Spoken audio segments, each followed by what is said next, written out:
ఏంటంటే 3 టీఎంసీలు మాత్రమే లెక్క చేసి మిగతా 13 టీఎంసీలు తిరిగి మన తెలంగాణ రాష్ట్రం వాడుకోవడానికి వాళ్ళు ప్రొవిజన్ ఇవ్వాలి. ఈ విషయంలో క్లారిటీ ఇవ్వండి, దాని మాన్యువల్లో చేర్చండి. మరి డ్రింకింగ్ వాటర్లో మనకు బచావత్ అవార్డులో 20% అకౌంటబుల్ చేయాలని చెప్పారు, కానీ మీరు మొత్తం అకౌంటబుల్ చేస్తూ ఉన్నారు. అదేవిధంగా ఇప్పుడు మిషన్ భగీరథ కింద కూడా మనం అటు శ్రీశైలం నుంచి వివిధ ప్రాజెక్టుల నుంచి కృష్ణా బేసిన్లో మహబూబ్ నగర్, నల్గొండ, ఖమ్మం కూడా వాడుతున్నాం. అక్కడ కూడా 20% అకౌంట్ ఫర్ చేయాలని చెప్పి డిమాండ్ పెట్టాం. 4వ డిమాండ్ ఏం పెట్టినామంటే క్యారీ ఓవర్ ఫెసిలిటీ. జనరల్గా మనం ఏం చేస్తాం, సాగర్లో కానీ ప్రాజెక్టులో కొన్ని మనకు అలకేట్ అయిన వాటర్ను ఆ సంవత్సరం వాడుకోకుండా కొంత కాపాడుకుంటాం కొన్ని సందర్భాల్లో, లేదా ఒక గుడ్ ఇయర్లో కూడా కొన్ని నీళ్లు మిగులుతాయి మనకు. ఎందుకంటే నెక్స్ట్ ఇయర్ సకాలంలో వర్షాలు పడక నీళ్లు రాకపోతే నెక్స్ట్ ఇయర్ డ్రింకింగ్ వాటర్ అవసరాన్ని దృష్టిలో పెట్టుకొని కూడా కొన్ని కాపాడుకుంటాం. సపోజ్ నీళ్లు బాగా వచ్చినాయి, మరి మనం కాపాడుకున్న నీళ్లు క్యారీ ఓవర్ ఫెసిలిటీ కింద తిరిగి తెలంగాణ వాడుకోవడానికి హక్కు కల్పించాలి అనేటువంటి అంశాన్ని కూడా మనం ఆ రోజు డిమాండ్ చేశాం. అదేవిధంగా MDDL of Srisailam planning commission చెప్పిన విధంగా 830 ఫీట్లు మాత్రమే మెయింటైన్ చేయాలి, ఎందుకంటే that is a hydel project. 830 feet పెట్టాలని చెప్పి డిమాండ్ పెట్టాం.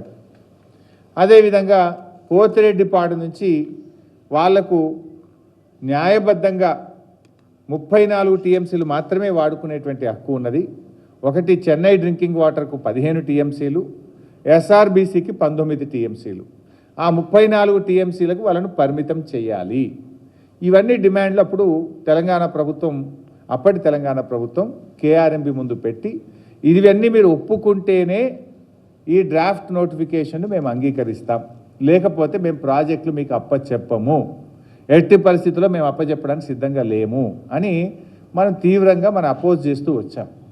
అపోజ్ చేయడమే కాదు, మనం ఒక డిమాండ్ ఏం పెట్టామంటే ఈ అంశం మీద అపెక్స్ కమిటీకి రెఫర్ చేయండి. ఈ అంశం చాలా లోతైనటువంటి అంశం. మీరు ఇట్లా కేఆర్ఎంబి కేంద్ర ప్రభుత్వం ఏకపక్షంగా దీన్ని నోటిఫై చేస్తూ ఉన్నారు. ఇది మా రాష్ట్ర ప్రయోజనాలు దెబ్బతినేటువంటి అవకాశం ఉంది. దీన్ని అపెక్స్ కమిటీ మీటింగ్ పెట్టాలని చెప్పి అప్పుడు మేము డిమాండ్ చేయడం జరిగింది.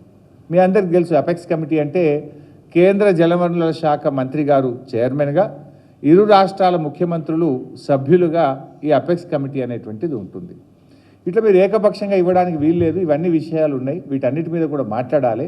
Please refer this matter to apex committee అని చెప్పాను.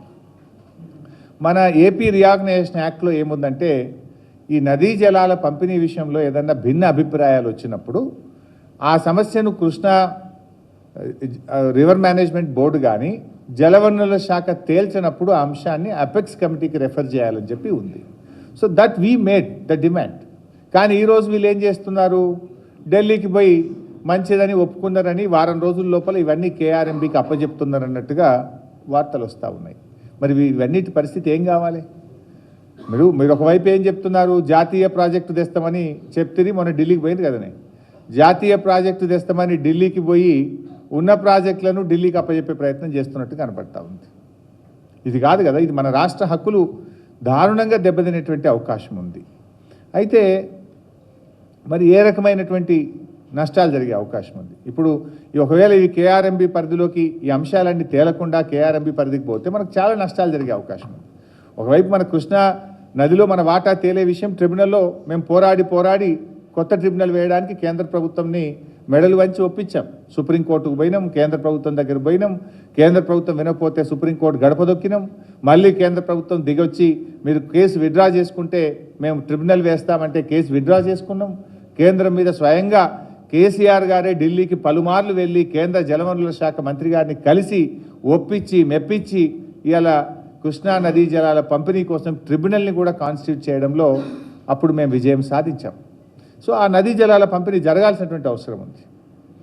ఇప్పుడు మేము చెప్పినటువంటి ఇష్యూస్ అన్నిటి మీద కూడా ఒక క్లారిటీ రావాల్సిన అవసరం ఉంది. ఇవన్నీ రాకుండా ఆపరేషన్ మాన్యువలే లేకుండా మరి కేంద్ర ప్రభుత్వానికి అప్పచెప్తే రేపు మన పరిస్థితి ఏమవుతుంది? ఈ రాష్ట్రం తీవ్రమైనటువంటి నష్టం జరుగుతుంది. ఉదాహరణకు ఒక 4-5 మీ ముందు వచ్చే ప్రయత్నం చేస్తా. రాష్ట్ర ప్రజలకు తెలవాలి, రాష్ట్ర ప్రభుత్వం కూడా అట్లీస్ట్ దీన్ని పాజిటివ్గా తీసుకొని స్పందిస్తారని చెప్పి నేను ఆశిస్తూ ఉన్నాను. రాష్ట్రానికి జరిగే నష్టాలు ఒక 4-5 మీ ముందు ఉంచేటువంటి ప్రయత్నం చేస్తాం. ఒకటి మళ్ళీ డీటెయిల్ కూడా ఎక్స్పెక్ట్ చేస్తా. ఆ 5 నష్టాలు చెప్పి డీటెయిల్గా ఒక్కొక్క రంగం మీద కూడా మీకు చెప్పే ప్రయత్నం చేస్తా.